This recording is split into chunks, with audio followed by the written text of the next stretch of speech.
السلام علیکم ورحمۃ اللہ وبرکاتہ۔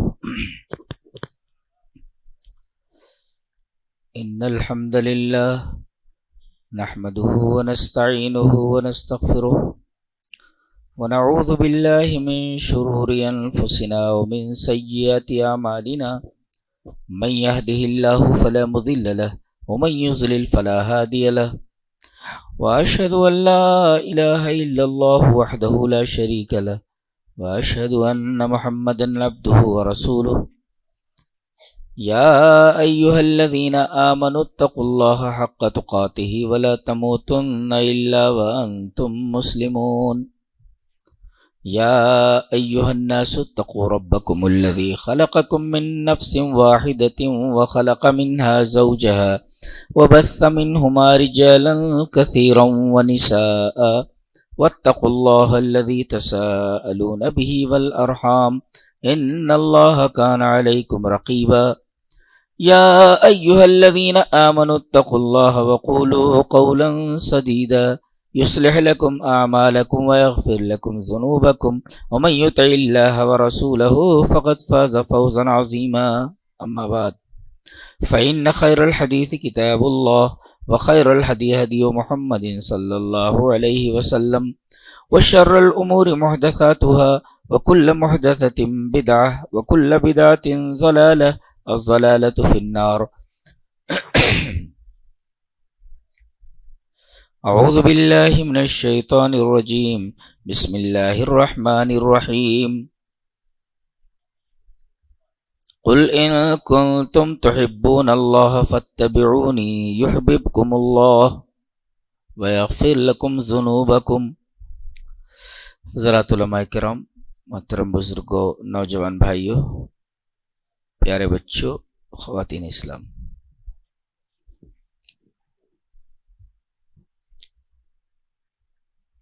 ہم میں سے ہر ایک چاہتا ہے کہ بڑی سے بڑی نیکی کرے اور اس کے ذریعے جنت میں داخل ہو جائے۔ رمضان کا مہینہ آتا ہے، پورے رمضان آدمی اپنے آپ کو فارغ کر لیتا ہے،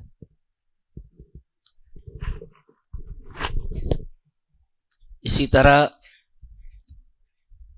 5 وقت کی نمازوں کی پابندی کرتا ہے۔ ٹھیک ہے، یہ اعمال ہیں، لیکن ایک بہت اہم عبادت آدمی چھوڑ دیتا ہے۔ وہ اہم عبادت کون سی ہے؟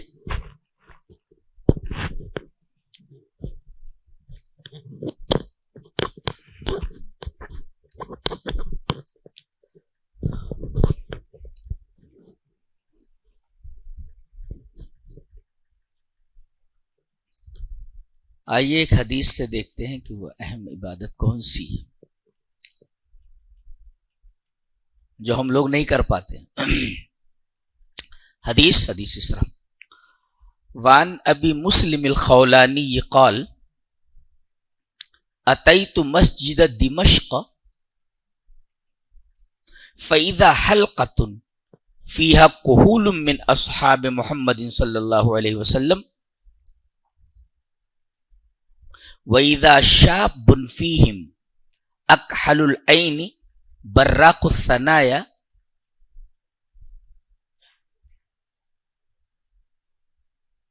كُلَّمَا اخْتَلَفُوا فِي شَيْءٍ يَرُدُّهُ إِلَى الْفَتَى،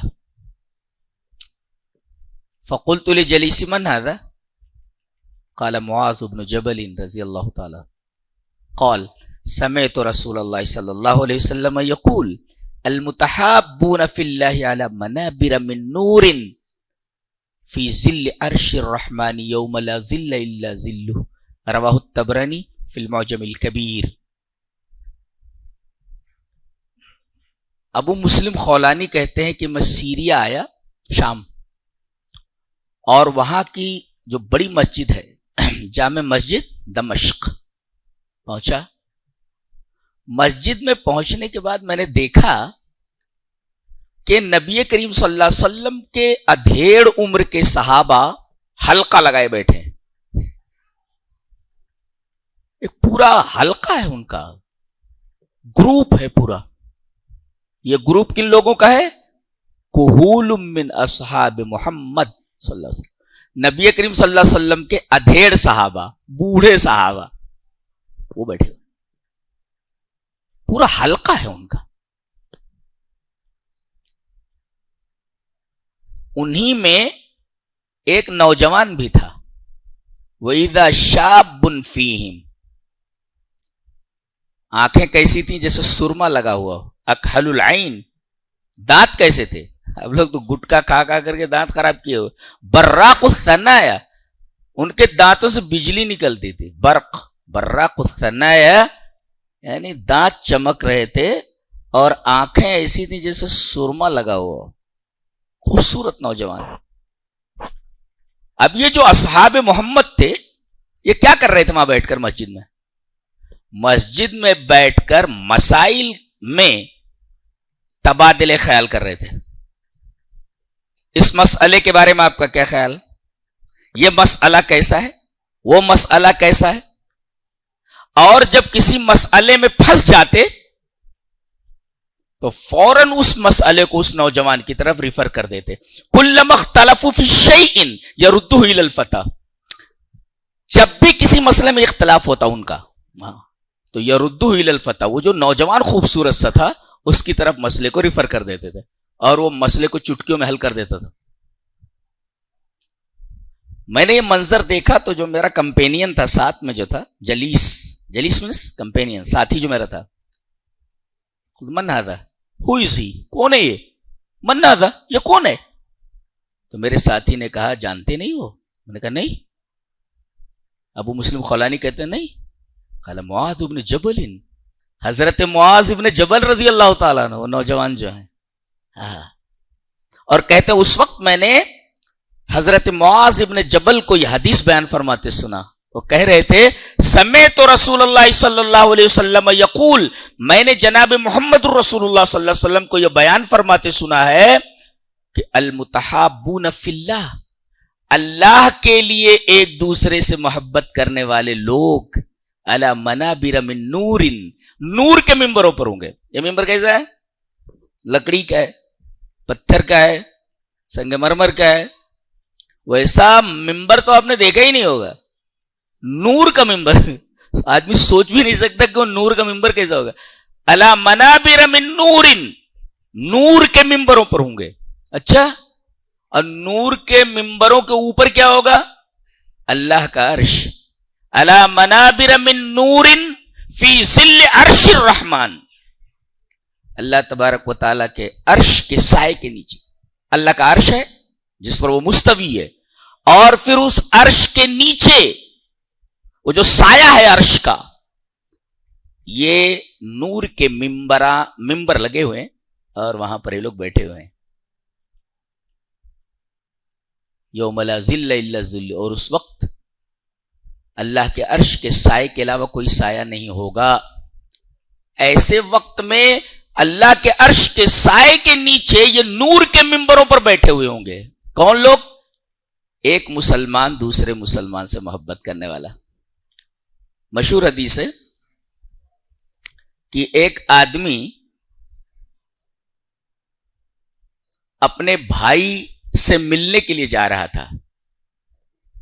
مسلم کی روایت ہے، ملنے کے لیے جا رہا تھا. زارا اخل، اپنے بھائی سے ملنے کے لیے جا رہا تھا. اللہ تبارک و تعالیٰ نے ایک فرشتے کو انسانی شکل میں بھیجا کر راستے میں کھڑا ہو جا.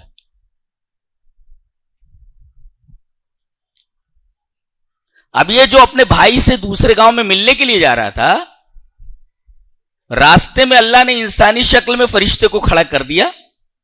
جب یہ آدمی اس فرشتے کے پاس پہنچا جو انسانی شکل میں تھا، فرشتے نے پوچھا این ترید، where are you going to, کہاں جا رہے؟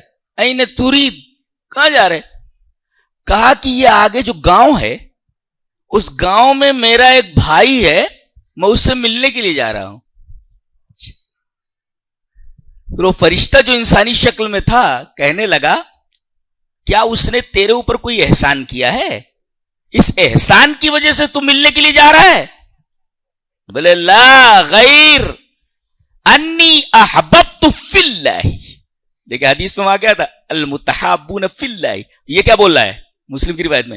لا غیر. نہیں اس نے میرے اوپر کوئی احسان نہیں کیا ہے. لا غیر ایسی کوئی بات نہیں ہے. انی احببت فی اللہ, اللہ کے لیے مجھے اس سے محبت ہے, میں اس سے ملنے کے لیے جا رہا ہوں. وہ فرشتہ بولتا ہے کہ اللہ نے تم سے یہ کہا ہے کہ اللہ بھی تم سے محبت کرتا ہے. اللہ بھی تم سے محبت کرتا ہے. اتنی بڑی نیکی ہے, اس کو ہم لوگ چھوڑ بیٹھے ہیں. آج ایک مسلمان کو ایک مسلمان سے کتنی نفرت ہے. مسلمان اپنے دلوں میں ایک مسلمان کے تئیں کینہ پالے ہوئے ہیں, بغض پالے ہوئے ہیں.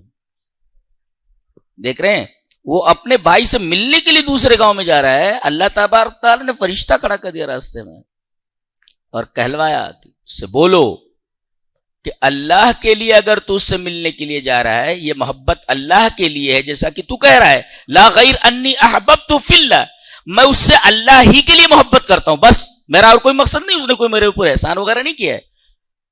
فرشتے سے کہلوایا اللہ تعالیٰ نے کہ اگر تو میرے لیے اپنے بھائی سے محبت کرتا ہے تو اسے بتا دو کہ میں بھی اس سے محبت کرتا ہوں. اللہ, کتنی بڑی بات ہے. ایک تو نور کے ممبروں پر ہونا اور دوسرے اللہ تبارک و تعالیٰ کا اس سے محبت کرنا. کتنی بڑی نیکی ہے, کتنی بڑی عبادت ہے, معلوم ہے آپ کو؟ بہت بڑی عبادت ہے. اب اس حدیث پر آئیں, یہ جو ابو مسلم خولانی والی ہے, اس سے ایک نکتہ یہ ملا کہ مساجد میں باقاعدہ علماء بلائے جائیں یا محلے کے جو پڑھے لکھے لوگ ہیں وہ بیٹھیں اور مسائل پر ڈسکشن کریں, دینی مسائل پر, اور ان میں کوئی بڑا عالم ہو, کوئی مسئلہ اگر پھنس جائے تو بڑے عالم کی طرف ریفر کرو تاکہ وہ مسئلے کو حل کرے. ایک نکتہ یہ بھی ملا کہ علم کے لیے ضروری نہیں کہ آدمی عمر دراز ہو, اس کی عمر زیادہ ہو تو وہ بڑا عالم ہے. دیکھیے تمام کے تمام صحابہ کے بارے میں کہا جا رہا ہے کہ یہ بوڑھے ہیں, کہول من اصحاب محمد, لیکن وہ نوجوان ہے معاذ بن جبل. ضروری نہیں کہ آدمی عمر میں زیادہ ہو تو وہ علم میں بھی زیادہ ہو, ایسا کچھ نہیں. اور ایک نکتہ یہ بھی معلوم ہوا کہ جب بھی دین کا کوئی مسئلہ آئے جس میں کسی قسم کا اختلاف ہو تو عالم کی طرف رجوع کیا جائے. یردوہ الی الفتح. وہ عالم تھے حضرت معاذ بن جبل, انہوں نے نبی کریم صلی اللہ علیہ وسلم کی صحبتیں اٹھائی ہوئی تھی, ان کے اوپر ریفر کرتے تو اس مسئلے کو وہ حل کرتے تھے. اچھا, مسئلہ عالم کی طرف ریفر کر دیا گیا. اب آگے جو ٹکڑا ہے وہ بہت عجیب و غریب ہے. یہ عالم کیسے جواب دے گا؟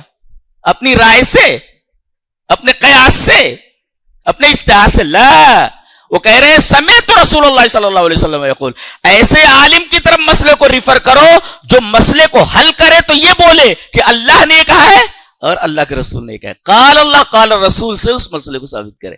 انہوں نے کہا قال سمیت رسول اللہ صلی اللہ علیہ وسلم یقول, میں نے جناب محمد رسول اللہ صلی اللہ علیہ وسلم کو یہ بیان فرماتے سنا ہے, المتحابون فی اللہ.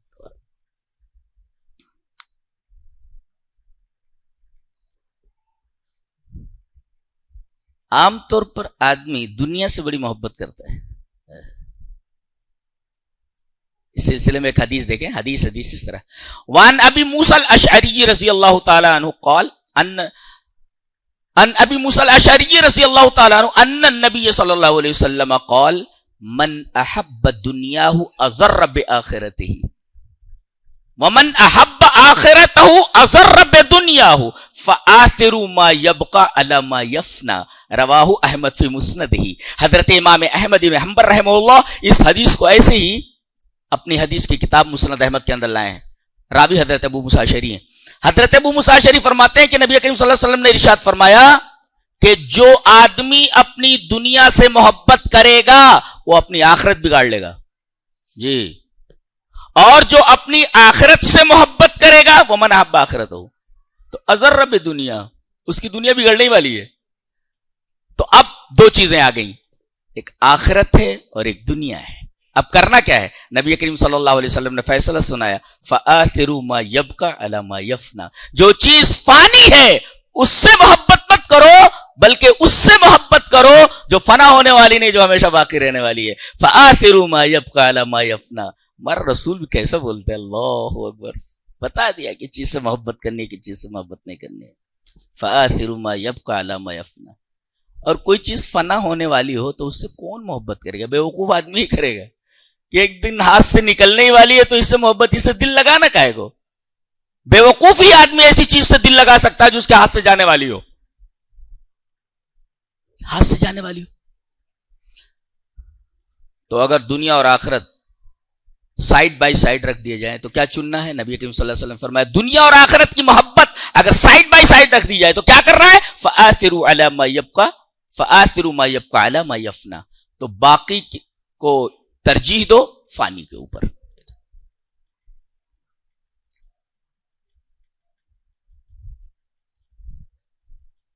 محبت بھی بڑی عجیب چیز ہے. آدمی دنیا سے محبت کرتا ہے، آدمی اپنے بھائی سے محبت کرتا ہے. ایک محبت ہوتی ہے نبی کی محبت. جی ایک حدیث دیکھیں بہت پیاری سی ہے. حدیث اس طرح ان عمر بن الخطاب رضی اللہ تعالی عنہ ان رجلا على عهد النبي صلی اللہ علیہ وسلم كان اسمه عبد الله وكان يلقب حمارا وكان يزهق رسول الله صلی اللہ علیہ وسلم وكان النبي صلی اللہ علیہ وسلم قد جلده في الشراب فأتي به يوما فأمر به فجلد فقال رجل من القوم اللهم لعنه ما أكثر ما يؤتى به فقال النبي صلی اللہ علیہ وسلم لا تلعنوه فوالله ما علمت انه يحب الله ورسوله. رواه البخاری فی کتاب الحدود. حضرت امام بخاری رحمہ اللہ اس حدیث کو ایسے ہی کتاب الحدود کے اندر لائے. یہ بچوں کو یہاں سے ہٹا دو، ان کو کیا سمجھ میں آ رہا؟ ہٹاؤ یہاں سے بچوں کو، بچوں ہٹاؤ نا، پیچھے کرو ان کو. چلو پیچھے چلے جاؤ، چلو پیچھے چلے جاؤ. آپ لوگ آگے آ جاؤ نا، ہٹاؤ ان کو، پیچھے چلے جاؤ.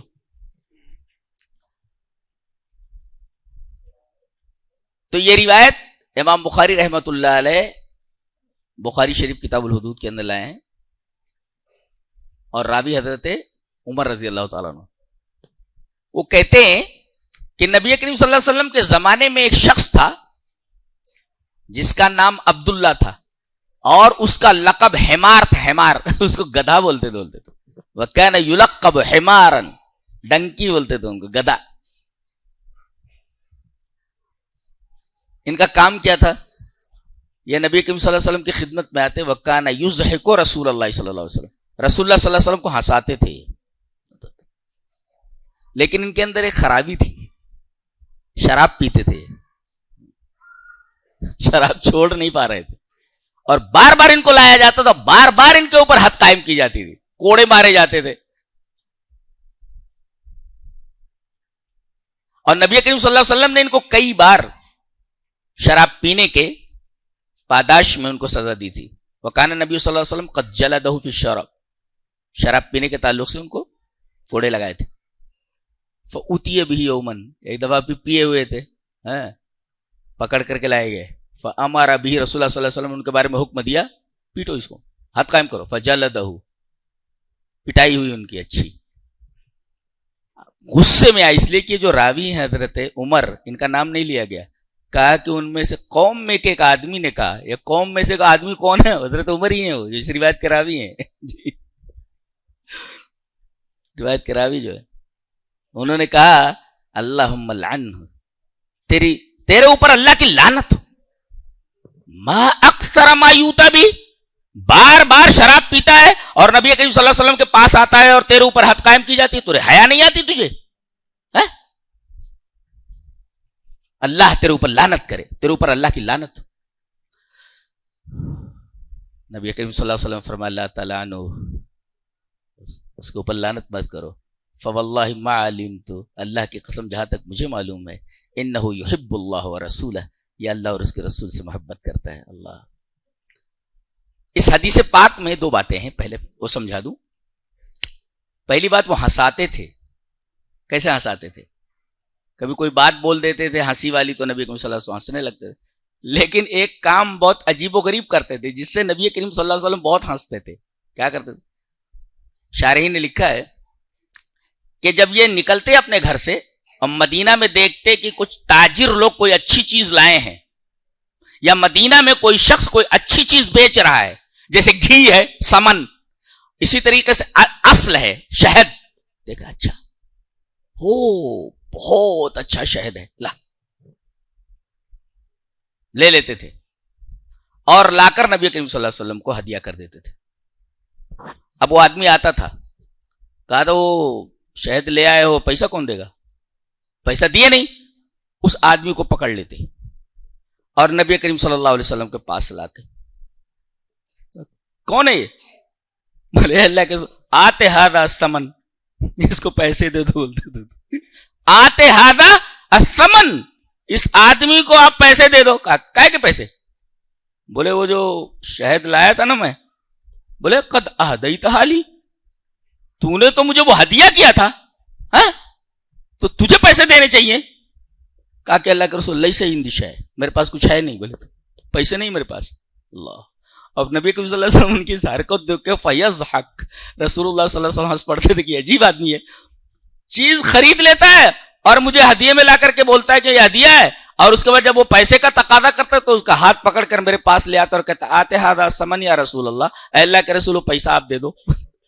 جی جی. اور نبی کو صلی اللہ علیہ وسلم نے کہا بھی تو نے ہدیہ کیا نا؟ بولے ہاں ہدیہ کیا، تو پیسے دے. کہتا لئی سا ہندی میرے پاس کچھ نہیں. بولے یہ ہنساتے تھے نبی کریم صلی اللہ علیہ وسلم کو. اچھا محبت کیسے کرتے تھے؟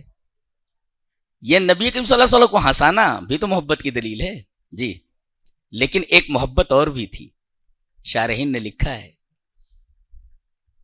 کہ نبی نے پوچھا کہ ایسا تم کیوں کرتے ہو؟ پیسہ نہیں رہتا اور اچھی چیز خرید کر لا کر مجھے دے دیتے ہو، ایسا کیوں کرتے ہو؟ جانتے ہو انہوں نے کیا کہا؟ احببت ان تاکلہ، احببت ان تاکلہ. اے اللہ کے رسول آپ وہ چیز کھاتے ہیں نا تو مجھے بہت اچھا لگتا. لوگ محبت کرتے ہیں. وہ اس لیے لے آتا تھا کہ نبی کو وہ اچھی چیز کھاتا ہوا دیکھتا تھا تو بہت اچھا لگتا تھا، اس کا میرا نبی کھا رہا ہے. اس کا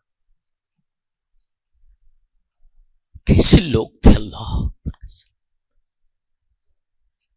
وہ کہنے لگے احببت ان تاکلوا، احببت ان تاکلوا، اے اللہ کے رسول آپ جو وہ چیز کھاتے ہیں تو مجھے بہت اچھا لگتا.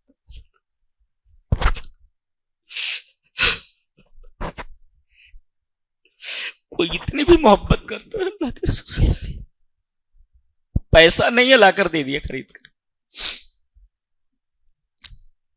اسی وجہ سے نبی کریم صلی اللہ علیہ وسلم نے فرمایا لا تلعنوا، اس کے اوپر لعنت مت بھیجو. فواللہ ما علمت انه يحب اللہ ورسولہ، وہ اللہ اور اس کے رسول سے بڑی محبت کرتا. شراب پینے کے بعد بھی منع کر دیا گیا کہ اس کے اوپر لعنت نہیں بھیج سکتے، تو لعنت نہیں کر سکتے.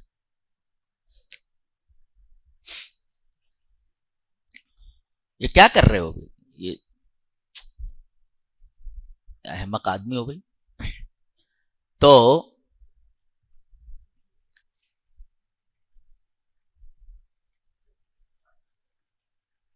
رسول اللہ صلی اللہ علیہ وسلم کو ہنساتے تھے، کیسے ہنساتے تھے وہ معلوم ہوا. محبت کتنی کرتے تھے، کیسے کرتے تھے وہ معلوم ہوا. اس محبت کی وجہ سے گناہ کبیرہ کا مرتکب ہے یہ آدمی. شراب گناہ کبیرہ ہے، شراب پینا، اور آدمی وہ گناہ کبیرہ کر رہا ہے، گناہ کبیرہ کا ارتکاب کر رہا ہے. اس کے باوجود ایک شخص لعنت کر رہا ہے اس کے اوپر. اللہ کے رسول منع کر رہے اس کے اوپر لعنت مت بھیجو، اس لیے کہ اللہ اور اس کے رسول سے وہ محبت کرتا. پتا چلا اہل سنت والجماعت کا یہ متفقہ فیصلہ عقیدہ ہے یہ کہ گناہ کبیرہ کا مرتکب کافر نہیں ہوتا. نیز گناہ کبیرہ کا مرتکب دائرے صحابیت سے خارج نہیں ہوتا. شراب پینے کے بعد بھی وہ صحابی ہے. اللہ اکبر. کیونکہ وہ اللہ اور اس کے رسول سے محبت کرتا ہے. کچھ سمجھ میں آیا؟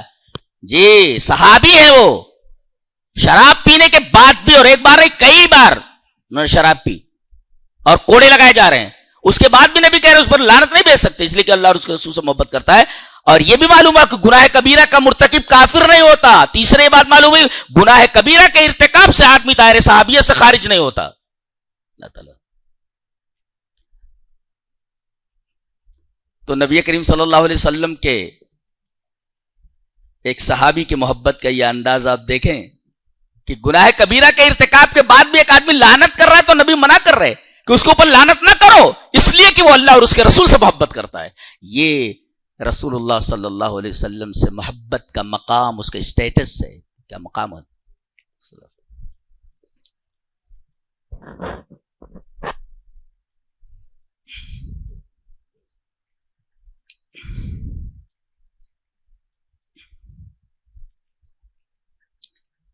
ایک صحابی نبی کریم صلی اللہ علیہ وسلم کی خدمت میں آئے. حدیث پہلے پڑھ لیتے ہیں. وان انس بن مالک رضی اللہ تعالی عنہ ان رجلا سأل النبي صلی اللہ علیہ وسلم عن الساعة فقال متى الساعة قال وماذا أعددت لها قال لا شيء إلا أني أحب الله ورسوله فقال أنت مع من أحببت قال أنس فما فرحنا بشيء فرحنا بقول النبي صلى الله عليه وسلم أنت مع من أحببت قال أنس فأنا أحب النبي صلى الله عليه وسلم وأبا بكر وعمر وأرجو أن أكون معهم بحبي إياهم وإن لم أعمل بمثل أعمالهم رواه البخاري في كتاب المناقب. حضرت امام بخاری رحمہ اللہ اس حدیث کو ایسے ہی کتاب المناقب میں لائے بخاری شریف میں. ایک آدمی آیا، حضرت انس فرماتے ہیں، اور آتے ہوئے پوچھا اللہ کے رسول ایک سوال کرنا ہے. پوچھو. کہا کہ پوچھنا یہ کہ قیامت کب آئے گی. اللہ کے رسول صلی اللہ علیہ وسلم فرمایا اس کے لیے تو نے تیاری کیا کر رکھی ہے. نقطہ یہ معلوم ہوا کہ لا یعنی سوال عالم سے نہیں کرنا چاہیے. فضول سوال نہیں کرنا چاہیے. کوئی ضروری مسئلہ ہے اور عمل سے متعلق تو آپ سوال کر سکتے ہیں. جی یہ سوال غلط تھا، اس لیے کہ ہر ایک کو معلوم ہے کہ آدمی کو مرنا ہے. والانسان مات، قیامت قیامت ہو، انسان مرا کہ اس کی قیامت قائم ہو گئی.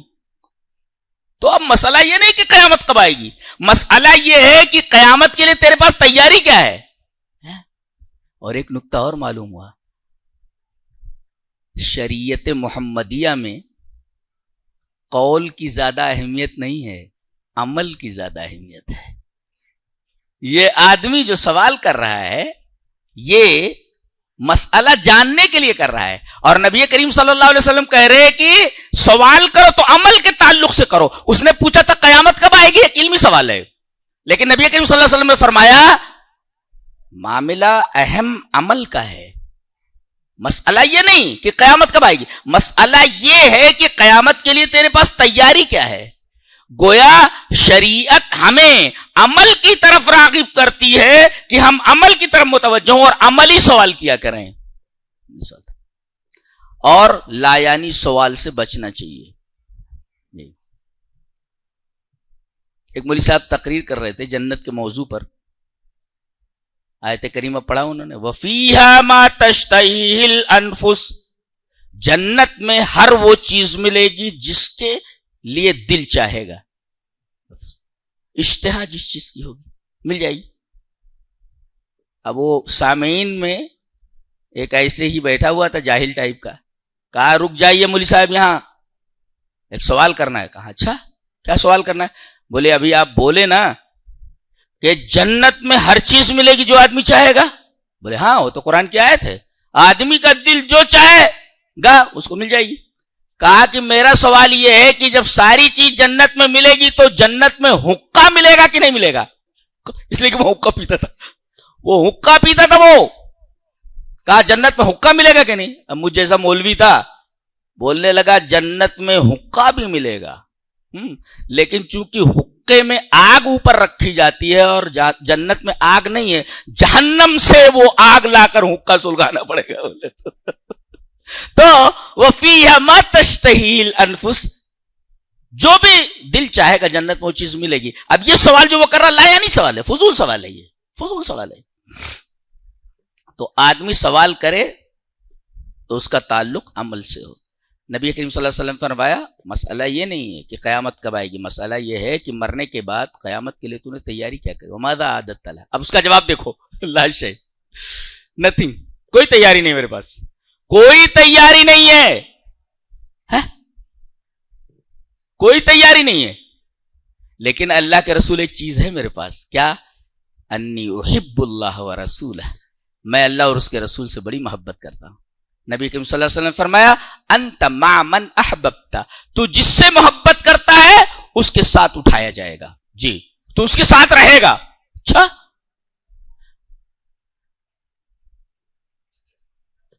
ایک سوال کر سکتے ہیں آپ، یہ تو دوسرے مسالک کے لوگ بھی بولتے ہیں ہمیں نبی کریم صلی اللہ علیہ وسلم سے محبت ہے، اقرار محبت، اظہار محبت، نبی کے نام پر جان دے دینے کا جذبہ، ساری چیزیں پائی جاتی ہیں۔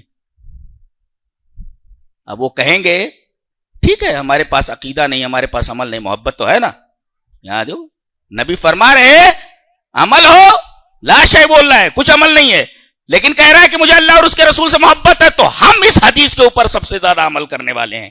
جی وہابیوں، حدیث سمجھتے ہو؟ یہ مسلم کی روایت، محبت اصل ہے۔ بھیا یہ روایت ایسی ہی نہیں ہے، اس آدمی کی ایک اور روایت، اسی آدمی کی، وہ بولتا ہے کہ اے اللہ کا رسول میں زیادہ نمازیں نہیں پڑھ پاتا، کیا مطلب؟ 5 وقتہ نمازیں پڑھتا ہوں، تہجد نہیں پڑھ پاتا، نفلی نمازیں نہیں پڑھتا۔ اے اللہ کے رسول رمضان جب آتا ہے تو پورے روزے رکھتا ہوں، لیکن کثیر سیام نہیں رکھ پاتا، کثیر کا لفظ وہاں، کثیر صلات نہیں کر پاتا، یعنی 5 وقتہ نماز پڑھتا ہوں میں، اور فرض روزے رکھتا ہوں، زکوٰۃ ادا کرتا ہوں، نفلی صدقات نہیں دے پاتا۔ اب کوئی اگر کہے کہ بھئی یہاں تو سب کچھ ہے، اب نماز کی بات آئی تو نماز کیسے پڑھنا؟ سنت رسول کے مطابق پڑھنا، لہذا وہابیوں کو الزام نہیں دے سکتے تم ایسا تو، جی کہ دیکھو صرف محبت ہی کافی ہے، عمل ضروری نہیں ہے۔ اس لیے کہ ایک دوسری روایت کے اندر یہ بات موجود ہے کہ میرے پاس کثیر صلات نہیں ہے، میرے پاس کثیر صدقات نہیں ہے، میرے پاس کثیر سیام نہیں ہے، روزے نہیں ہے، لیکن اللہ کے رسول میرے پاس ایک چیز ہے، میں اللہ اور اس کے رسول سے بہت محبت کرتا ہوں۔ اور ایک بات اور معلوم ہوئی کہ آدمی کو جس چیز سے محبت ہوگی قیامت کے دن اسی کے ساتھ اٹھایا جائے گا، وہ یہ محبت کا مقام ہے یہ۔ اور اگر آپ اچھے لوگوں سے محبت کرتے ہیں تو اچھے لوگوں کے ساتھ اٹھائے جائیں گے، قاعدہ ہے یہ، انت مع من احببت۔ حضرت انس فرماتے ہیں کہ اسلام لانے کے بعد کسی چیز پر مجھے اتنی خوشی نہیں ہوئی ہے، ہم تمام صحابہ کو جتنی کی خوشی اس بات پر ہوئی جو نبی حکیم صلی اللہ علیہ وسلم نے فرمائی انت مع من احببت، جس سے تو محبت کرے گا تو اسی کے ساتھ اٹھایا جائے گا۔ پھر آگے بولتے ہیں کہ اسلام لانے کے بعد اس سے زیادہ کسی بات پر خوشی نہیں ہوئی۔ پھر آگے فرماتے ہیں قال انس فانا احب النبی صلی اللہ علیہ وسلم، میں نبی کریم صلی اللہ علیہ وسلم سے محبت کرتا ہوں۔ آپ کو معلوم ہے کہ سب سے پہلے انہوں نے کہا کہ میں نبی سے محبت کرتا ہوں۔ صحابی کا عقیدہ یہ ہے، ہم کہتے ہیں نا کہ ہمارا منہج کیا ہے، جس پر میں میرے صحابہ ہوں، نبی کریم صلی اللہ علیہ وسلم فرمایا نا جس پر میں اور میرے صحابہ ہوں۔ صحابی کیا بول رہا ہے؟ قال انس فانا احب النبی صلی اللہ علیہ وسلم، اس کا مطلب سب سے زیادہ محبت کا مستحق اگر کوئی ہے تو وہ اللہ کا رسول ہے۔ وہ کہہ رہے میں نبی سے سب سے زیادہ محبت کرتا ہوں۔ پھر نمبر وہ ابا بکرین، اور ابو بکر سے، اس کے بعد کہتے وہ عمرہ۔ پتہ یہ چلا کہ نبی کے اس دنیا سے جانے کے بعد خلیفہ بلا فصل کون ہے؟ حضرت انس کا عقیدہ، تمام صحابہ کا عقیدہ ہے کہ حضرت ابو بکر ہیں، اور حضرت ابو بکر کے بعد حضرت عمر ہے، اس لیے کہ کہہ رہے فانا احب النبی صلی اللہ علیہ وسلم و ابا بکر و عمر۔ شیعہ کیا کہتے ہیں کہ خلیفہ بلا فصل حضرت علی ہے، حضرت انس یہ فرما رہے میں نبی سے محبت کرتا ہوں۔ اس کے بعد یہ کہنا چاہیے تھا نا فانا احب النبی صلی اللہ علیہ وسلم و علی، ایسا نہیں کہا انہوں نے کہا کہ میں ابو بکر سے محبت کرتا ہوں، عمر سے محبت کرتا ہوں۔ ترتیب یہی ہے، نبی کے بعد حضرت عمر، نبی کے بعد حضرت ابو بکر، حضرت ابو بکر کے بعد حضرت عمر۔ جی سب سے زیادہ محبت کا مستحق کون؟ اللہ کا رسول۔ اچھا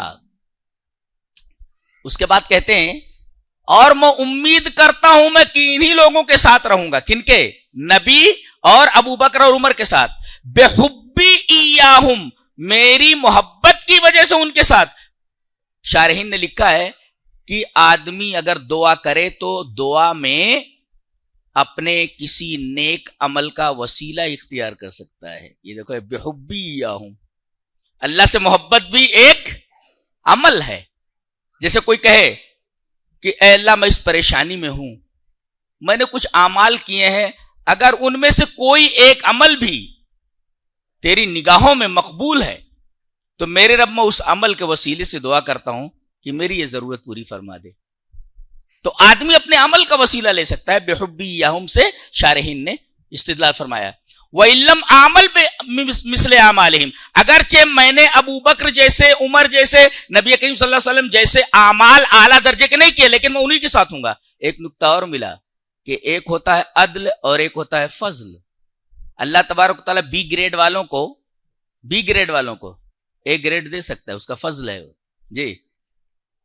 اس لیے کہ نبی کے مقام پر تو کوئی نہیں پہنچے گا، یہ بھی نہیں، حضرت انس بھی نہیں، لیکن اللہ تبارک تعالیٰ اپنے فضل سے نبی کے ساتھ ان کو کر دے تو یہ فضل ہے نا. بی گریڈ والوں کو اے گریڈ دے دیا جائے، یہ ہے فضل.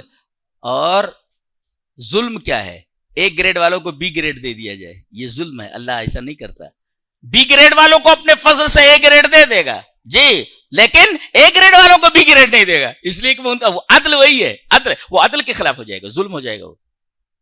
تو وہی لم عمل بے مثل اعمال. اچھا اس میں ایک دیکھیں، امام بخاری رحمۃ اللہ علیہ حدیث کو کتاب المناقب میں لائے ہیں، یہ رباعیات بخاری میں سے ہے. یعنی امام بخاری 4 راویوں سے روایت کرتے ہیں جی. اب اس میں کون ہے دیکھو، میں نے تو صرف یہیں سے پڑھا کیا، انس رضی اللہ تعالی. انس سے پہلے کتنے لوگ ہیں؟ اس لیے کہ امام بخاری روایت کرتے ہیں نا اپنی سند سے، 4 لوگ ہیں. کون؟ محمد ابن اسماعیل، یعنی امام بخاری ان کا نام ہے. وہ اپنے استاد سلیمان ابن حرب سے روایت کرتے ہیں. سلیمان ابن حرب روایت کرتے ہیں اپنے استاد حماد ابن زید سے. حماد ابن زید روایت کرتے ہیں ثابت بونانی سے، اور ثابت بونانی روایت کرتے ہیں حضرت انس سے، پھر انس رضی اللہ تعالیٰ جی. کتنے راوی ہوئے؟ 4 ہوئے. امام بخاری کے 4 راوی ہوئے. کون؟ ان کا استاد سلیمان ابن حرب، اور پھر ان کے بعد حماد ابن زید، اس کے بعد ثابت بونانی، اس کے بعد حضرت انس. یہ رباعیات بخاری میں سے جی. اور عجیب بات تو یہ ہے کہ اس کے اندر 4 راوی ہیں امام بخاری کے، اور یہ حدیث پورے بخاری میں صرف 4 جگہ آئی ہے، صرف 4 جگہ لائے ہیں اس کو. امام بخاری کو فقاہت ہے یہ. اچھا ایک عجیب بات دیکھو، آخر میں کون ہے؟ حضرت انس ہیں، برابر ہے. اس کے بعد کون ہے؟ حضرت ثابت. الف کے بعد کیا آتا ہے؟ سے آتا ہے نا، الف با تا سا، سے آیا. اور پھر سے کے بعد کیا آتا ہے؟ ہاں، ترتیب میں حروف تہجی کے الف با تا سا آیا، جیم ہا، ترتیب ہوئی ہے حماد ابن زید. اور اس کے بعد کون ہے؟ سین، ہے کے بعد سین ہے سلیمان ابن حرب ہے، اور اس کے بعد میم ہے محمد ابن اسماعیل البخاری. بخاری بہت ہی عجیب و غریب کتاب ہے، اللہ کی کتاب کے بعد سب سے دقیق کتاب ہے اور بڑی ہی عجیب و غریب کتاب ہے. یہ تو میں نے ایسے بیان کر دیا جی. تو حضرت انس رضی اللہ تعالیٰ عنہ فرماتے ہیں کہ وہ آدمی آتا ہے اور سوال کرتا ہے کہ اللہ کے رسول قیامت کب آئے گی؟ تو آپ نے یہ جوابات عطا فرمائے.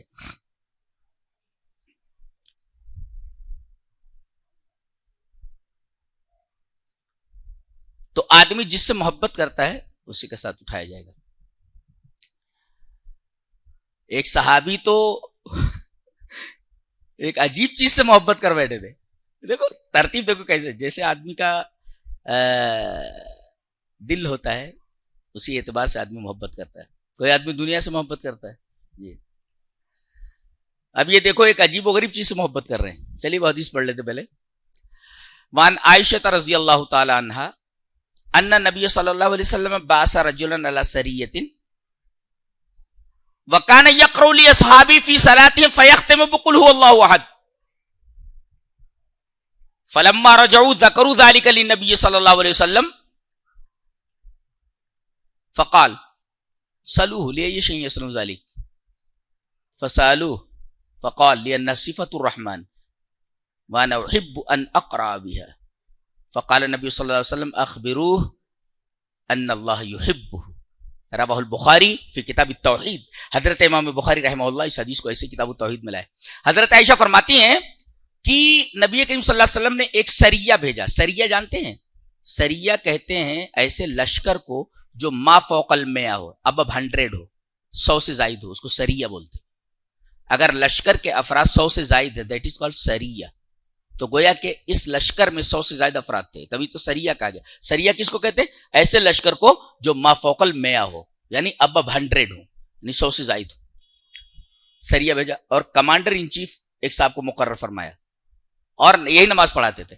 پتہ یہ چلا کہ مسجد کا متولی بہتر یہ ہے کہ وہی نماز پڑھائے. جی کسی کو بھی بنا دیتے ہیں متولی, چل بھائی ہے کمانڈر ان چیف ہی نماز پڑھانا. جی ہاں, اگر وہ اس لائق نہیں ہے تو پھر کس کو آگے بڑھا دے کہ آپ پڑھائیے, عالم صاحب ہیں فلاں صاحب. جی جی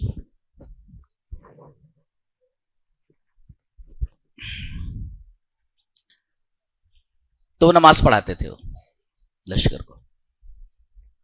اور جب نماز پڑھاتے تو کوئی بھی سورہ پڑھتے رکعت میں تو ایک سورہ یعنی قل هو اللہ ضرور ملا لیتے تھے. فَيَخْتِمُ بِقُلْ هُوَ اللَّهُ أَحَدٌ. جی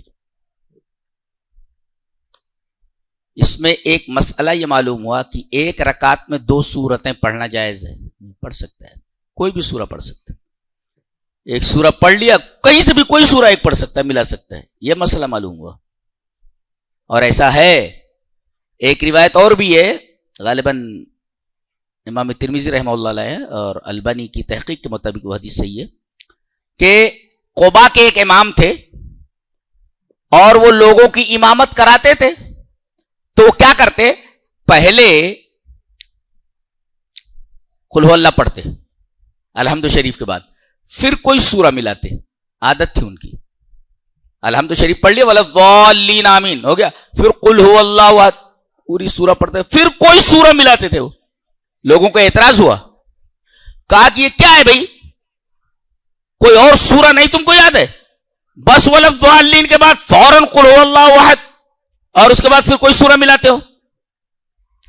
تو انہوں نے کہا کہ دیکھو میں ایسا ہی کروں گا, اگر تم کو پسند نہیں ہے تو امامت چھوڑ دیتا ہوں, مجھے یہ امامت درکار نہیں ہے. بولے تو اگر تمہیں ناپسند ہو تو میں تمہیں چھوڑ دیتا ہوں. اس کا مطلب یہ ہوا کہ اگر آپ وَلَضَّالِّينَ کے بعد پہلے سورہ اخلاص پڑھیں, اس کے بعد کوئی سورہ ملائیں, یا کوئی بھی 2 سورہ پڑھ لیں, ایک رکعت میں 2 سورت پڑھنا جائز ہے. اور ہر رکعت میں قل هو اللہ اگر آپ پڑھنا چاہیں تو آپ پڑھ سکتے ہیں, اجازت ہے. تو یہ پڑھتے تھے. واپس جب آئے اس وقت انہوں نے اعتراض نہیں کیا. ایک نکتہ یہ بھی ملا کہ اگر معاملہ سیریس ہو جی اور آپ کا رہنما لیڈر کچھ غلطی کر رہا ہو تو اس وقت اختلاف نہیں کرنا چاہیے جی, اس لیے کہ اس اختلاف سے مسلمانوں کی قوت کمزور ہو جائے گی. یہ لوگ جو جنگ پر گئے ہیں, ایک شریعت کا ایک مسئلہ ان کے سامنے آیا جس میں صحابہ کرام کو شبہ ہوا کہ یہ صاحب یہ ہر رکعت میں قل هو اللہ کو پڑھتے, لیکن انہوں نے امیر لشکر سے کوئی اعتراض نہیں کیا. نبی کریم صلی اللہ علیہ وسلم کو فلما رجعوا جب وہ لوٹے تو ذکروا ذلک للنبی صلی اللہ علیہ وسلم, اس بات کا ذکر نبی سے کیا. ایک نکتہ یہ بھی معلوم ہوا کہ کسی مسئلے میں اگر شبہ ہو جائے تو پھر اس کو کسی بڑے عالم کے پاس لے جا کر کے حل کراؤ. فلما رجعوا ذکروا ذلک للنبی صلی اللہ علیہ وسلم, عالم سے مسئلہ حل کراؤ. انہوں نے کہا کہ اللہ کے رسول یہ مسئلہ ہے, وہ ہر رکعت میں قل هو اللہ پڑھتے تھے, ہم لوگوں نے کوئی اعتراض نہیں کیا, لیکن ہمیں شبہ ہے یہ مسئلہ کیسا ہے. تو نبی کریم صلی اللہ علیہ وسلم نے فرمایا سلوہ لے یہ شیء سمجھ ذالک, خود جا کر کے ان سے پوچھ لو کہ ایسا کیوں کرتے ہیں. ایک مسئلہ اور معلوم ہوا, سماج کا مسئلہ. ہم لوگ کیا کرتے ہیں, کوئی بھی بات ہم دیکھتے ہیں, کوئی بھی بات ہمارے کانوں پر آتی ہے تو بلا تحقیق کے ہم آستین چڑھا لیتے ہیں. یہاں یہ بتایا گیا کہ ایک بات نبی کریم صلی اللہ علیہ وسلم تک پہنچی کہ یہ ایک رکعت میں قل هو اللہ پڑھتے ہیں اور اس کے ساتھ کوئی سورہ ملاتے ہیں. نبی کریم صلی اللہ علیہ وسلم کے پاس جب یہ بات آئی تو نبی کریم صلی اللہ علیہ وسلم فرمایا جا کر ان سے پوچھو کہ ایسا کیوں کرتے ہیں. پتہ یہ چلا کہ کوئی بھی بات آپ کے کان پر آئے, کوئی فیل آپ کرتے ہوئے دیکھے تو فوراً ایکشن مت لیں, بلکہ پہلے اس معاملے کی تحقیق کریں. آج اس حدیث کے ٹکڑے کے اوپر اگر عمل ہو جائے تو ہمارے معاشرے کے اندر جو بہت سارے بکھیڑے اٹھ جاتے ہیں بلا وجہ وہ ختم ہو جائیں. سلوہ لئی شیء یصنع ذلک، ان سے پوچھو کہ ایسا کیوں کرتے ہیں. وہ یہ آئے اور کہا کہ دیکھیے یہ جو آپ ایک رکعت میں قل هو اللہ ملا لیتے ہیں، ہم نے یہ شکایت یہ شبہ نبی کریم صلی اللہ علیہ وسلم کے سامنے پیش کیا تھا. نبی نے فرمایا تم سے پوچھا جائے کہ تم ایسا کیوں کرتے ہو. تو ہم لوگ وہی پوچھ رہے ہیں تم ایسا کیوں کرتے ہو ایسا کیوں کرتے ہو. انہوں نے جواب دیا میں ایسا اس لیے کرتا ہوں لِأَنَّهَا صِفَةُ الرَّحْمَانِ، اس لیے کہ سورہ اخلاص رحمان کی صفت ہے. اس میں دیکھو سب صرف اللہ کی صفت ہے، بقیہ کچھ نہیں ہے. پوری سورہ اخلاص دیکھ لو.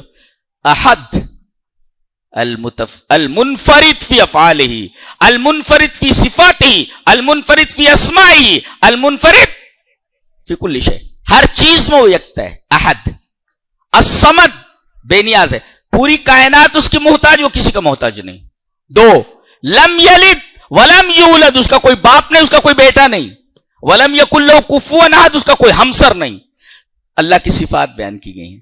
کہہ رہے ہیں کہ چونکہ وہ اللہ کی صفت ہے اور اس سورہ کریمہ میں اللہ کی صفت ہی صرف بیان کی گئی ہے، تو کہتے ہیں کہ میں چونکہ یہ اللہ کی صفت ہے اور میں اللہ کی صفت سے بڑی محبت کرتا ہوں. جی اچھا، انہوں نے یہ نہیں کہا یہ اللہ کی صفت ہے، رحمان کی صفت ہے کہا انہوں نے کہا کہ یہ رحمان کی صفت ہے، اللہ کی صفت نہیں کہا انہوں نے. اللہ کی صفت رحمان لا کر کے بتایا انہوں نے کہ رحمان کی صفت ہے. جانتے ہیں اللہ اپنے کس نام کے ساتھ، اللہ اپنی کس صفت کے ساتھ عرش پر مستوی ہے؟ بسم الرحمن. اللہ اپنی صفت رحمان کے ساتھ عرش پر مستوی ہے. الرحمن علی العرش استوى. اور آپ کو معلوم ہے کہ اللہ جو عرش پر مستوی ہے، یہ عرش پوری کائنات کو گھیرے ہوئے ہے. گویا پوری کائنات کو اللہ کا رحم گھیرے ہوئے ہے. وَرَحْمَتِي وَسِعَتْ كُلَّ شَيْءٍ، میری رحمت ہر چیز کو گھیرے ہوئے ہے. نہیں سمجھے بھائی؟ اللہ عرش پر مستوی ہے اور عرش جو ہے وہ پوری کائنات کو گھیرے ہوئے ہے، پوری کائنات کو گھیرے ہوئے. اور اللہ اپنی صفت رحمانیت کے ساتھ اس عرش پر مستوی ہے اور عرش پوری کائنات کو گھیرے ہوئے. گویا اللہ کی رحمت کائنات کے ذرے ذرے کو گھیرے ہوئے. وَرَحْمَتِي وَسِعَتْ كُلَّ شَيْءٍ کا یہی مطلب ہے. انہوں نے کہا لِأَنَّهَا صِفَةُ الرحمن، کیونکہ وہ اللہ کی صفت رحمان کی صفت ہے اور میں اسی وجہ سے اس سے محبت کرتا ہوں. مجھے اس سورہ سے محبت ہے. یہ بھی ایک عجیب و غریب قسم کی محبت ہے. آدمی کسی سے محبت کرتا ہے، کسی سے محبت کرتا ہے، کسی یہ سورہ اخلاص سے پیار کر بیٹھے ہیں، سورہ اخلاص سے محبت کر بیٹھے. نبی کریم صلی اللہ علیہ وسلم کو جب آ کر کے انہوں نے بتایا کہ اللہ کے رسول وہ بتا رہے ہیں کہ میں ہر رکعت میں سورہ اخلاص اس وجہ سے پڑھتا ہوں کہ مجھے سورہ اخلاص سے محبت ہے. نبی کریم صلی اللہ علیہ وسلم فرمایا جا کر ان سے کہہ دو، اخبروہ، جا کر ان سے کہہ دو ان اللہ یحبہ، اللہ ان سے محبت کرتا ہے. اس کا مطلب یہ ہوا کہ ہمیں توحید سے محبت کرنی چاہیے سب سے زیادہ. اس کے بعد نمازوں سے ہماری محبت ہونی چاہیے. اللہ تبارک و تعالیٰ نے جو جو چیزیں ہمارے اوپر فرض کی ہیں اور جن کا تعلق نیکیوں سے ہے، ہم ان تمام چیزوں سے محبت کریں. اور ہم ان تمام چیزوں سے اگر محبت کریں گے جن سے اللہ راضی ہے تو ظاہر ہے کہ اللہ تبارک تعالیٰ ہم سے محبت کرے گا. لِأَنَّ صِفَةُ الرحمن وَأَنَا أُحِبُّ أَنْ أَقْرَأَ بِهَا، چونکہ وہ رحمان کی صفت ہے اور میں محبت کرتا ہوں، پسند کرتا ہوں کہ میں اس کو پڑھوں. تو نبی کریم صلی اللہ علیہ وسلم فرمایا ان سے جا کر کہہ دو ان اللہ یحبہ، اللہ ان سے محبت کرتا ہے.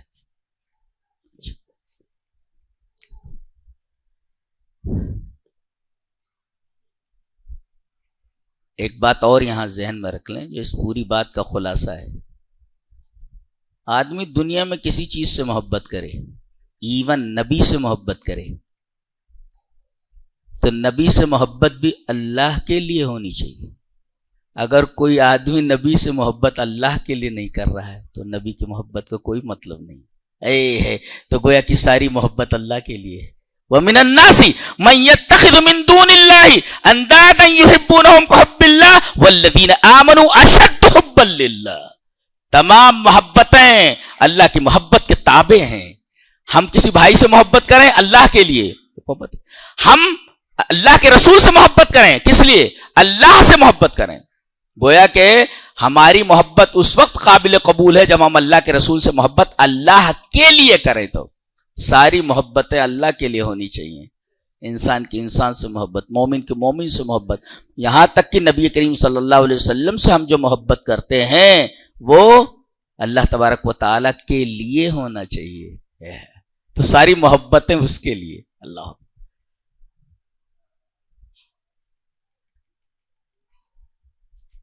یہ محبت کا مقام ہے۔ اور ویسے بھی نبی سے جو محبت ہوتی ہے نا، سب سے زیادہ کیوں کی جاتی ہے؟ سب سے زیادہ کیوں کی جاتی ہے؟ کیونکہ آدمی کسی سے محبت جب کرتا ہے تو 3 ریزنز اس کے ہوتے ہیں، کم سے کم 3 سبب ہوتے ہیں۔ ایک تو جمال، یا تو کمال، یا پھر نوال، 3 چیزیں ہوتی ہیں۔ آدمی بہت خوبصورت ہو تو محبت کی جاتی ہے۔ اور حضرت جابر بن سمورہ کی روایت ہے، وان جابر بن سمورہ رضی اللہ تعالی عنہ قال رأيت رسول الله صلى الله عليه وسلم في ليلة إزحيان وعليه حلة حمراء فجعلت أنظر إليه وإلى القمر قال فلهو كان أحسن في عيني من القمر، رواه الدارمی۔ حضرت جابر بن سمورہ کہتے ہیں کہ چاندنی رات میں نبی کریم صلی اللہ علیہ وسلم کو میں نے دیکھا کہ آپ ایک لال لباس پہنے ہوئے ہیں، حلۃ الحمراء، لال لباس پہنے ہوئے، اتنے خوبصورت آپ لگ رہے تھے کہ فجعلت انظر الیہ والی القمر، کبھی میں چاند کی طرف دیکھتا، کبھی آپ کی طرف دیکھتا، میں فیصلہ نہیں کر پا رہا تھا کہ خوبصورت کون ہے۔ آخر میں میری آنکھوں نے فیصلہ کیا کہ نبی کریم صلی اللہ علیہ وسلم چاند سے بھی زیادہ خوبصورت ہیں۔ ظاہر ہے کہ جب اتنا خوبصورت ہمارا نبی ہے تو اگر جمال کو لیا جائے، ریزن بنایا جائے محبت کا، تو ہمارا نبی سب سے زیادہ مستحق ہے۔ اچھا، آدمی کبھی کسی کے اوپر احسان کرتا ہے، احسان کی وجہ سے آدمی اس سے محبت کرتا ہے، اور یہ انسان کی فطرت ہے کہ کوئی آدمی کسی کے اوپر احسان کرے تو محسن کے ساتھ انسان محبت کرتا ہے، یہ انسان کی فطرت ہے۔ نبی سے زیادہ، نبی سے بڑا محسن انسان کا کون ہو سکتا ہے؟ چلیے وہ حدیث پڑھ لیتے ہیں۔ وعن ابی ہریرہ رضی اللہ تعالی عنہ قال قال رسول اللہ صلی اللہ علیہ وسلم انما انا لکم مثل الوالد لولده اعلمکم اذا اتیتم الغائط فلا تستقبلوا القبلة ولا تستدبروها وَأَمَرَ بِثَلَاثَةِ أَحْجَارٍ وَنَهَى عَنِ الرَّوْثِ وَالرِّمَّةِ وَنَهَى أَن يَسْتَطِيبَ الرَّجُلُ بِيَمِينِهِ، رواہ ابن ماجہ فی کتاب الطہارہ۔ حضرت امام ابن ماجہ رحمہ اللہ اس حدیث کو ابن ماجہ شریف کتاب الطہارہ کے اندر لائے۔ نبی کریم صلی اللہ علیہ وسلم فرمایا کہ میں تمہارے لیے ایسے ہی ہوں جیسے ایک باپ اپنے بچے کے لیے ہوتا ہے۔ انما انا لکم مثل الوالد لولدہ، میں تمہارا باپ ہوں، تمہارے باپ کی طرح ہوں۔ اور باپ جو ہے اپنے بیٹے کے لیے جو قربانیاں دیتا ہے دنیا میں، ویسی قربانی کوئی نہیں دے سکتا۔ بچہ بیمار ہو جائے، اگر اسے کہا جائے پیسے نہ ہو، کہاں کہاں آدمی جاتا ہے، کس کے آگے ہاتھ پھیلاتا ہے؟ میرا بچہ ٹھیک ہونا چاہیے۔ واللہ کہتا ہوں اگر پیسہ نہ ملے اور کڈنی بیچنے کی ضرورت پا جائے، کڈنی بیچ ڈالے گا۔ بچہ بچنا چاہیے، ڈاکٹر صاحب اسے بچا لیجیے اگر آپ بچا سکتے ہیں تو۔ اتنے احسانات ہوتے ہیں۔ جب بچہ بڑا ہو جاتا ہے تو کیا بولتا ہے؟ ابا کو کیا سمجھتا ہے، امی کو کیا سمجھتا ہے؟ اس نے تو 9 مہینہ اپنے پیٹ میں رکھا ہے، اور اس نے اپنی انگلیاں، تیری انگلیاں پکڑ کر اس وقت چلنا سکھایا جب تو چل نہیں سکتا تھا، اور کہتا ہے کہ ابا کو کیا سمجھ میں آتا ہے؟ تجھے بڑا سمجھ میں آتا ہے، تجھے بہت سمجھ میں آتا ہے۔ تو انما انا لکم مثل الوالد لولدہ، میں تیرے لیے ایسے ہوں جیسے ایک باپ اپنے بیٹے کے لیے ہوتا ہے، اور ایک باپ اپنے بیٹے کے لیے کیا کچھ نہیں کر سکتے۔ اور یہ واحد ہستی ہوتی ہے جو اپنے بیٹے کو اپنے سے بڑا دیکھنا چاہتی ہے۔ خود دھوپ میں کھڑا رہے گا، لیکن مجال کیا ہے کہ اس کا بچہ دھوپ میں کھڑا رہے، سایہ بن کر کے اس کے سامنے آ جاتا ہے۔ تو باپ سب سے زیادہ محسن ہوتا ہے، سب سے بڑا محسن ہوتا ہے اپنی اولاد کا۔ نبی نے فرمایا میں ویسے ہی ہوں جیسے ایک باپ اپنے بیٹے کے لیے ہوتا ہے۔ تو بتاؤ ایک باپ سے بڑا محسن کوئی نہیں ہو سکتا، جو نبی یہ کہہ رہا ہے کہ میں بالکل باپ کی طرح ہوں تمہاری طرح، تمہارے لیے، تو آپ سے بڑا محسن اور کون ہو سکتا ہے؟ اور میں نے تو کہہ دیا کہ انگلی پکڑ کر باپ چلاتا ہے، یہاں تو ایک عجیب بات کہی جا رہی ہے۔ اللہ کے رسول فرما رہے اعلمکم، میں تمہیں سکھاتا ہوں، تعلیم دیتا ہوں۔ کیا؟ اذا اتیتم الغائط، جب تم باتھ روم کے لیے آؤ، سنڈاس کے لیے جاؤ، تو فلا تستقبلوا القبلۃ ولا تستدبروها، تو قبلے کی طرف نہ منہ کرو اور نہ پیٹ کرو۔ دیکھیں چھوٹی چھوٹی بات بتا رہے، جیسے باپ ہوتا ہے نا چھوٹی چھوٹی باتیں اپنے بچے کو بتاتا ہے. اور فرمایا کہ وَأَمَرَ بِثَلَاثَةِ حَجَارٍ، جب آدمی استنجا کرے تو 3 پتھر لے لے، 3 ڈھیلا لے لے. اور اس کے بعد فرمایا وَنَهَا عَنِ الرَّوْثِ وَالرِّمَّةِ، گوبر سے استنجا نہ کرے، ہڈی سے استنجا نہ کرے جی. وَنَهَا أَن يَسْتَطِيبَ الرَّجُلُ بِيَمِينِهِ، اور داہنے ہاتھ سے گندگی صاف نہ کرے، بائیں ہاتھ کو استعمال کرے. بتائیے ایک باپ سے بڑھ کر کے نبی ہوتا ہے جو اتنی چھوٹی چھوٹی باتیں اپنے امتی کو سکھاتا ہے، تو اس سے بڑا محسن کون ہو سکتا ہے؟ لہذا اگر نوال دیکھا جائے، احسان دیکھا جائے، تو نبی سے بڑا محسن کوئی ہوتا ہی نہیں. اور یہ تو چھوڑو، سب سے بڑی بات یہ ہے کہ آپ کی دنیا کی زندگی تو کیسے بھی گزر جاتی، تو کتے کی بھی گزر جاتی ہے، لیکن نبی آتا ہے یہ بتانے کے لیے کہ یہ جنت کا راستہ ہے، یہ جو جا رہا ہے صراط مستقیم پر قائم کرنے کے لیے آتا ہے.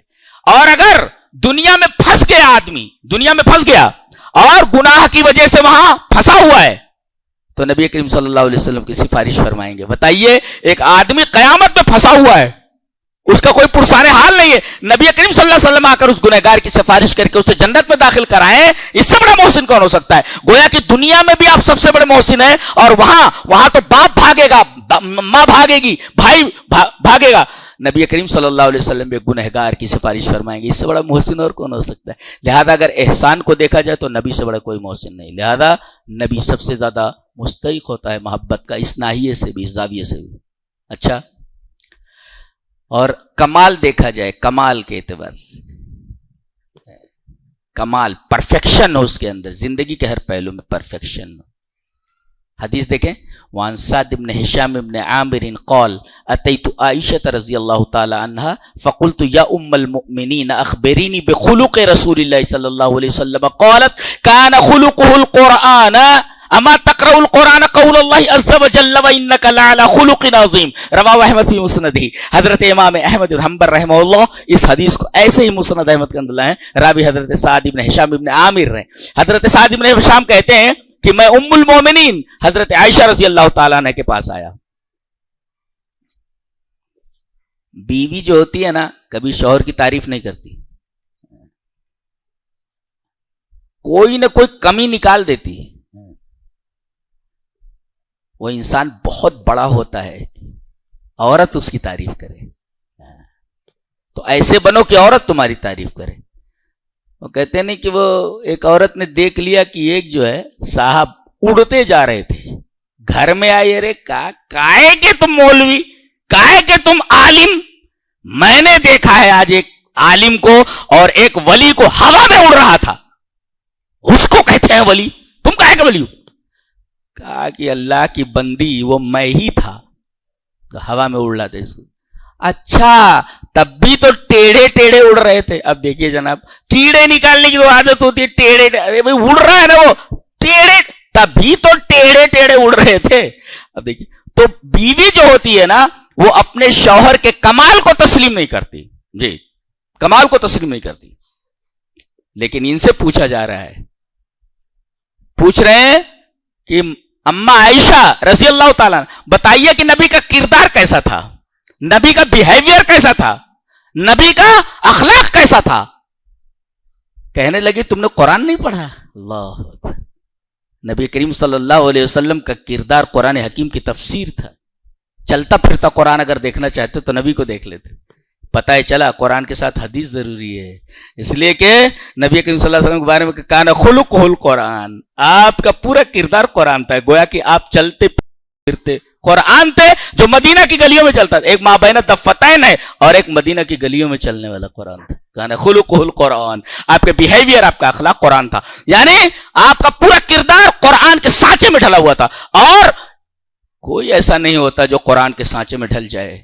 کائنات میں صرف ایک ہی ہستی ہے جو قرآن کے سانچے میں ڈھلی ہوئی ہو، وہ ہے جناب محمد الرسول اللہ صلی اللہ علیہ وسلم. اتنا زیادہ پرفیکشن کس کے اندر ہو سکتا ہے؟ لہذا اس اعتبار سے بھی آپ پرفیکٹ ہیں. لہذا اگر آپ پرفیکٹ کی وجہ سے کسی سے محبت کرنا چاہتے تو ہمارے نبی سے زیادہ پرفیکٹ کون ہے؟ جی تو آپ حسن و جمال میں بیوٹی دیکھنا چاہو تو نبی سے حسین کوئی نہیں ہے، اور اگر احسان دیکھنا چاہو تو نبی سے بڑا محسن کوئی نہیں، اور اگر آپ کمال دیکھنا چاہتے تو پرفیکشن ہمارے نبی سے زیادہ کوئی پرفیکٹ نہیں ہے. لہذا اس اعتبار سے بھی نبی سب سے زیادہ محبت کا مستحق ہے۔ اللہ تبارک و تعالی ہمیں اس بات کی توفیق دے کہ ہم اللہ کے نبی صلی اللہ علیہ وسلم سے اپنی جان سے بھی زیادہ محبت کریں، جیسا کہ تفصیل ہے اس کے اندر۔ اور میں شکر ادا کرتا ہوں جو ہے شکیل بھائی کا، دیانی کا، اور ان تمام منتظمین کا جنہوں نے یہاں پر بلایا، اور ہمارے دوست رئیس اللہ صاحب۔ میرا خیال ہے کہ یہ نہ بلاتے تو میں آتا بھی نہیں تو سب کرتا دھرتا یہی حضرت ہے ہمارے جی۔ میں آپ کا بہت شکر گزار ہوں کہ آپ نے اسی بہانے لوگوں سے ملاقات کروائی۔ اللہ آپ کو اچھا رکھے، مولانا کو سنبھالیے اور بہت مخلص ہیں، بہت اچھے ہیں الحمدللہ، مجھ سے بڑی محبت کرتے ہیں، میں بھی بڑی محبت کرتا ہوں ان سے، اللہ کے لیے کرتا ہوں جی۔ تو میں آپ کا بہت بڑا شکر گزار ہوں، اور 3-4 دن سے مسلسل مجھے نیند نہیں ملی ہے، رات بھر بیانات، رات بھر تقریریں، پھر فلائٹ، پھر انتظار، پھر ایسے تھک گیا، لیکن آپ لوگوں کی محبتیں کھینچ لائی ہیں، اور ڈوری انہوں نے پکڑ رکھی ہے، ایک طرف آپ نے پکڑا، ایک طرف انہوں نے پکڑ رکھا ہے، تو آ گیا۔ اللہ تبارک و تعالی ہم سب کو ایک دوسرے سے محبت کی توفیق عطا فرمائے، اور ہمیں جب تک زندہ رکھے توحید کے اوپر زندہ رکھے، اللہ کے احکام کے اوپر زندہ، موت آئے تو ایمان کے اوپر آئے۔ وآخر دعوانا الحمدللہ رب العالمین۔